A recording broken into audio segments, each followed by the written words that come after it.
তো হে ভিউয়ার্স, কেমন আছেন সবাই? আশা করব সবাই ভালো আছেন। তো আজকে আমরা এক্সপ্লেন করছি অ্যাভেঞ্জমেন্ট মুভিটা। আর এই মুভিটা বানানো হয়েছে খুবই সুন্দর একটা গল্প নিয়ে। তো এই জন্য আমি বলবো ভিডিওটা শেষ পর্যন্ত দেখার জন্য, আর নয়তোবা অনেক কিছুই মিস করে ফেলবেন। তো চলুন কথা না বাড়িয়ে শুরু করি আজকের ভিডিও। তো এই গল্পের শুরুতে আমরা দেখতে পারি কেন নামের একটা লোককে, যে কিনা তার বড় ভাই লিঙ্কনের সাথে মিট করতে এসেছে।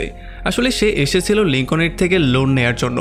আমরা জানতে পারি লিঙ্কন হচ্ছে কি একজন লোন শার্ক, যে কিনা বিভিন্ন মানুষকে বিভিন্ন রকমের লোন দিয়ে বেড়ায়, আর পরবর্তীতে যখন তারা টাকা দিতে না পারে তখন তাদেরকে আচ্ছা রকম ধোলাই টোলাই করে তাদের সমস্ত জিনিসপত্র কবজা করে নেয়।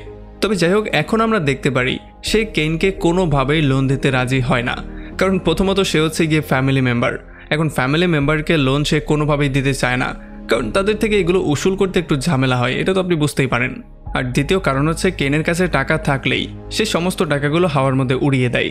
এই জন্য লিঙ্কন কোনোভাবেই তাকে টাকা দিতে চাইছিল না।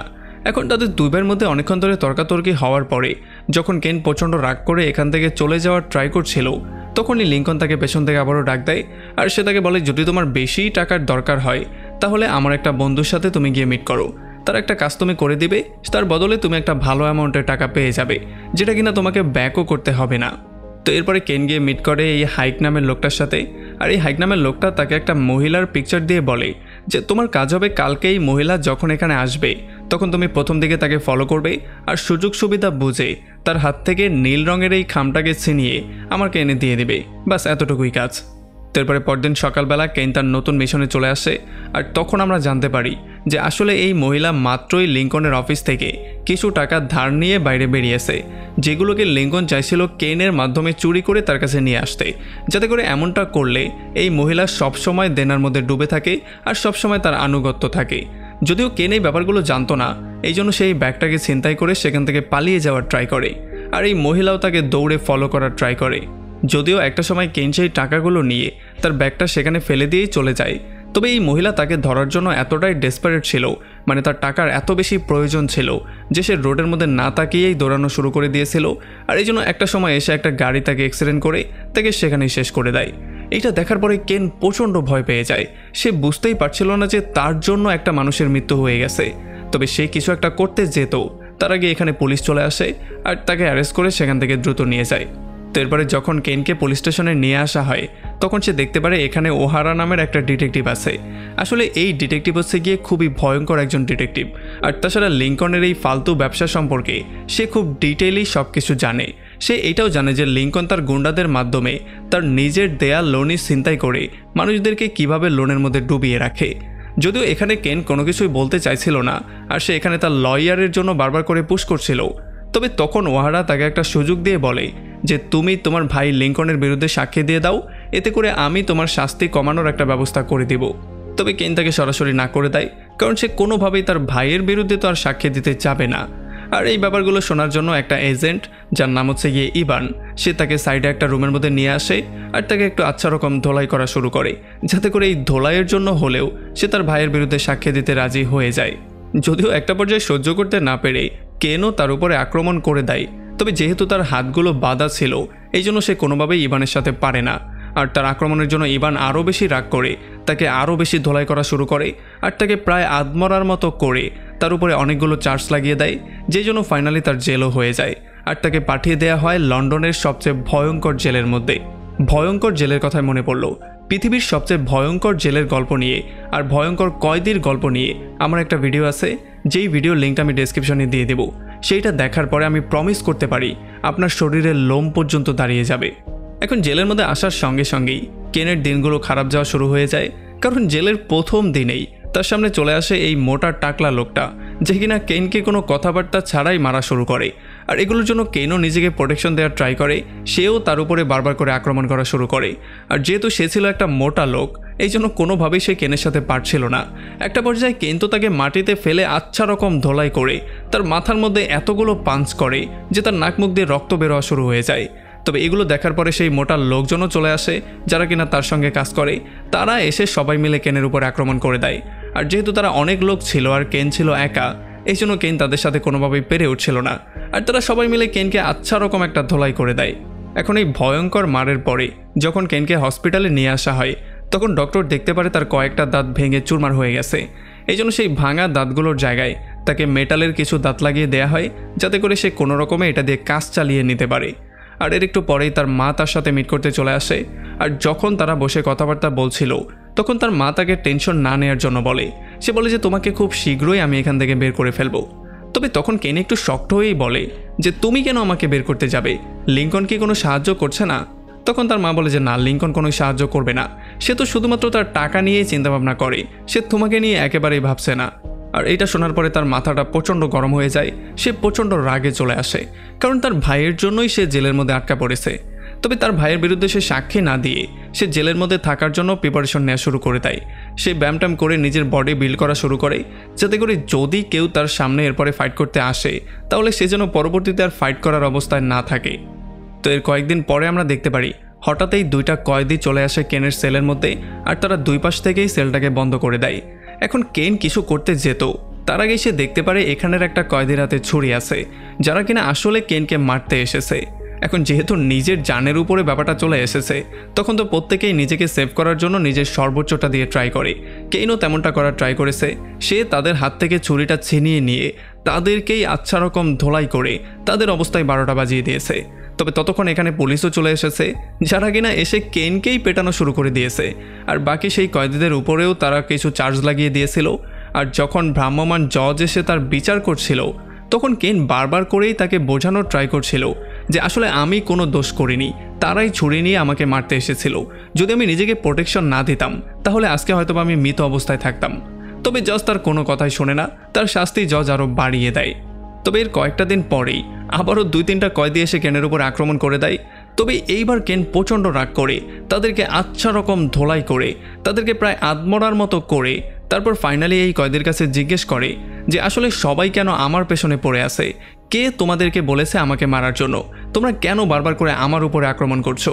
আর তখন এই কয়েদি ভয়ের জন্যই বলে দেয় যে কেউ একজন তোমার মাথার উপরে $20,000 পুরস্কার ঘোষণা করেছে, আর এই জন্যই সবাই তোমাকে মারতে যাচ্ছে যাতে করে সেই পুরস্কারের টাকাটা তারা নিতে পারে। আর যখন সে তার নামটা জিজ্ঞেস করে তখন সেই কয়েদি বলে দেয় যে তোমার ভাই লিঙ্কনই এই পুরস্কারটা অ্যানাউন্স করেছে। আর তার ভাইয়ের নামটা শুনে তার মাথাটা আরও বেশি গরম হয়ে যায়, সে পাগলের মতো হয়ে যায়। এখন তার মনে হয় যেই তার কাছে আসছে সেই হয়তোবা তাকে মারার জন্য আসছে, এই জন্য সে সবসময় খুবই অ্যালার্ট হয়ে থাকা শুরু করে। তবে একদিন যখন সে আবারও একটা ফাইটিংয়ের মধ্যে জড়িয়ে যায়, 3-4 জনের সাথে একাই ফাইট করা শুরু করে, তখন হঠাৎই একটা কয়েদি অ্যাসিড এনে সরাসরি তার মুখের মধ্যে মেরে দেয়। আর এই অ্যাসিড মারার জন্য তার মুখটা এক পাশ দিয়ে পুরোটা পুড়েও যায়। তবে মজার ব্যাপার হচ্ছে এই ফাইটের জন্য উল্টো তাকেই শাস্তি দেয়া হয়। তবে এই ভয়ঙ্কর শাস্তির চেয়েও খারাপ একটা নিউজ তার জন্য ওয়েট করছিল, সেটা ছিল তার মা কিছুদিন পরেই ক্যান্সারের সাথে পাঞ্জা লড়তে লড়তে মারা গিয়েছে। আর এই জন্য ফাইনালি পুলিশদের সঙ্গে মিলে কেইন চলে আসে তার মাকে শেষবারের মতো দেখার জন্য। আর এখানে যখন সে তার মাকে দেখছিল তখন তার ভাই লিঙ্কনের উপরে তার প্রচণ্ড রাগ চলে আসে, কারণ যদি তার ভাই তার মায়ের একটু দেখাশোনা করত তাহলে হয়তোবা তার মায়ের এই অবস্থা হতো না, তার মা হয়তোবা জীবিত থাকতো।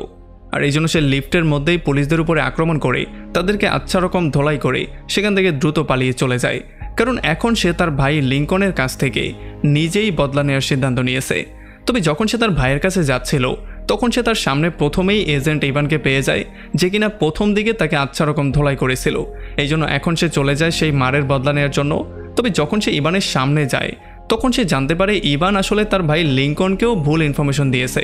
সে লিঙ্কনকে বলেছিল যে তোমার ভাই তোমার বিরুদ্ধে সাক্ষী দিতে যাচ্ছে, এই জন্যই লিঙ্কন তার ভাইকে মারার জন্য $20,000 একটা পুরস্কার অ্যানাউন্স করে দিয়েছে। যদিও এই সমস্ত কিছুর পেছনে লিঙ্কনেরই দোষ ছিল, কারণ সে তার ভাইকে কখনো ছাড়ানোর চেষ্টাই করেনি, উল্টো তাকে মেরে ফেলার চেষ্টা করেছে। তবে যাই হোক, এখানে ইভানকে আচ্ছা রকম ধোলাই করে তাকে শেষ করার পরে ফাইনালি কেন চলে আসে লিঙ্কনের 12টা বাজানোর জন্য।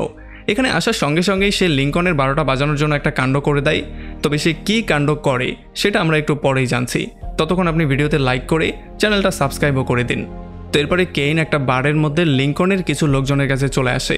এখানে যখন সে মদ খাচ্ছিল তখন সে পেছনে শুনতে পারে লিঙ্কনের লোকজন কথাবার্তা বলছে যে কালকে রাতের বেলায় আমাদের 2টা লোককে একটা অপরিচিত লোক খুন করে চলে গিয়েছে।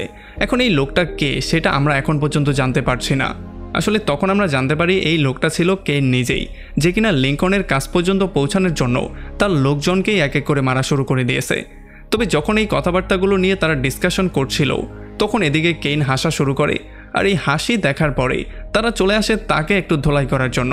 তবে তখন উল্টো কেইন তাদেরকে একটা ব্যাগ দিয়ে দেয়, যেই ব্যাগের মধ্যে তাদেরই একটা লোকের হাত ছিল। আর এইটার জন্য তারা ফাইনালি বুঝতে পারে যে কালকে রাতে যেই 2টা লোককে খুন করা হয়েছে সেই লোকটা ছিল কেইনই তাদের 2টা লোককে খুন করেছে। তবে যখন এখানে তারা কথাবার্তা বলছিল তখনই হঠাৎই একটা গ্যাংস্টার এসে কেনের উপর আক্রমণ করে দেয়। আর এই জন্য কেইনও তার গানটা বের করে তাদেরকে পয়েন্ট করে নেয়। তাদের সবাইকে গান পয়েন্টে নিয়ে তাদের সবার ফোনগুলোকে বের করতে বলে আর দ্রুত তার ভাই লিঙ্কনকে কল দিয়ে তাকে এখানে আসার জন্য বলে। তো এর একটু পরে ফাইনালি এখানে লিঙ্কনও চলে আসে। লিঙ্কন আসার সঙ্গে সঙ্গে তার ভাইকে জেলের বাইরে দেখার পরে একটু খুশি হওয়ার নাটক করা শুরু করে। তবে কেইন এটা ক্লিয়ারলি বুঝতে পারছে যে সে এই নাটকটা করছে।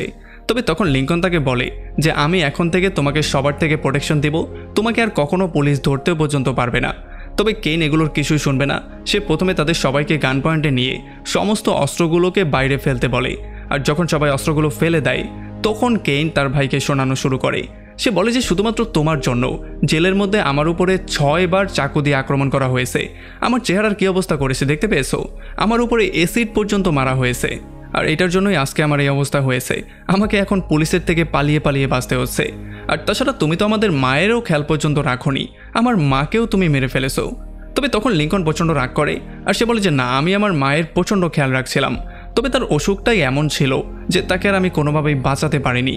আর তাছাড়া জেলের মধ্যে তোমার সাথে যেটা হয়েছে সেটা নর্মালি বিভিন্ন কয়েদির সাথে হয়েই থাকে।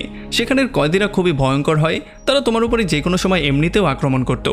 তবে যখন এই সমস্ত কথাগুলো তাদের মধ্যে হচ্ছিল তখন হঠাৎ করেই এখানের বারটেন্ডার পেছন থেকে কেনের উপরে আক্রমণ করে দেয়। আর এই সুযোগটা নিয়ে সমস্ত গ্যাংস্টাররা এসে কেনের উপরে আক্রমণ করে দেয়। তবে কেইন জেলের মধ্যে থাকতে থাকতে এতটাই ভয়ঙ্কর হয়ে গিয়েছে, সে সেখানে নিজেকে এতটাই প্রস্তুত করেছিল যে এতগুলো লোকের সাথে সে একাই চাইলে ফাইট করতে পারে। এই জন্য সে একাই তাদের সবাইকে ধোলাই করা শুরু করে। একটা পর্যায়ে যদিও কিছু গুন্ডা তাকে লক করে দিয়ে পালিয়ে যায়, তবে তবুও সে এখানে যারা ছিল তাদের সবাইকে আচ্ছা রকম ধোলাই করে তাদের সবাইকে আত্মরা করে দেয়। যদিও এগুলোর মধ্যে কেইনও একটু আহত হয়ে যায়, তবে তখন আমরা দেখতে পারি এখানে শুধু 3 জন মানুষই জীবিত আছে। একজন হচ্ছে কেইন, তার ভাই লিঙ্কন আর এই বারটেন্ডারটা। তবে তখন কেইন মদ খেতে খেতে তাকে বলা শুরু করে যে তোমাকে শেষ করার জন্য আমি অলরেডি একটা প্ল্যান করে এসেছি।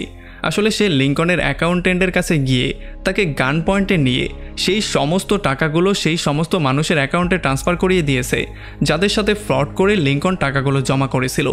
তবে যখন লিঙ্কন এই ব্যাপারটা শুনতে পারে তখন তার মাথা প্রচণ্ড গরম হয়ে যায়। এই জন্য সে তাকে শ্যুট করে মেরে ফেলার ট্রাই করে। তবে সে যখন ফায়ার করে তখন সে দেখতে পারে গুলির মধ্যে তো বুলেটই নেই, এটা তো পুরোপুরি ফাঁকা। তবে সবচেয়ে ভয়ঙ্কর ব্যাপার হচ্ছে গিয়ে এইটা দেখার পরে এই বারটেন্ডার লিঙ্কনকে একটা ছুরি দিয়ে দেয় আর লিঙ্কন এই ছুরি নিয়ে তার ভাইয়ের উপরে গিয়ে আক্রমণ করে দেয়। তবে আমরা দেখতে পারি এখন কেইন, যে কিনা একজন মনস্টার কেইন হয়ে গেছে, সে তার ভাইকে আচ্ছা রকম ধোলাই করে এই ছুরি দিয়ে তার ভাইকেই সেখানে শেষ করে দেয়। যদিও সেই বারটেন্ডারকে তেমন কিছুই করছিল না, আমি এটাই বুঝতে পারছিলাম না সে কেন করছিল না। সবার আগে তো এই বারটেন্ডারকে মারার দরকার ছিল। আর এরপরে এদিকে আমরা দেখতে পারি সেই সমস্ত মানুষগুলোকে যাদের সাথে ফ্রড করে লিঙ্কন তাদের অ্যাকাউন্ট থেকে টাকাগুলো চুরি করেছিল, এখন তাদের অ্যাকাউন্টে সেই টাকাগুলো জমা হয়ে গিয়েছে, যেগুলো দেখার পরে তারা সবাই খুবই হ্যাপি ছিল। আর এদিকে ডিটেকটিভ ওহারাও খুবই হ্যাপি ছিল, কারণ সে কিছু না করা সত্ত্বেও লিঙ্কনের পুরো সাম্রাজ্য তো ধ্বংস হয়ে গেছেই, বরং লিঙ্কনও শেষ হয়ে গেছে। আর এমনই একটা ভয়ঙ্কর পয়েন্টে এই পুরো মুভিটা এখানে শেষ হয়ে যায়। তো আমাকে কমেন্ট করে জানান কেমন লাগলো ভিডিও। যদি ভালো লাগে তাহলে অবশ্যই একটা লাইক করবেন, আর যদি এখনও আমাদের চ্যানেলটা সাবস্ক্রাইব করে না থাকেন তাহলে প্লিজ করে ফেলুন। তো আমাদের দেখা হবে অন্য কোনো ভিডিওতে অন্য কোনো একদিন। Till then, take care.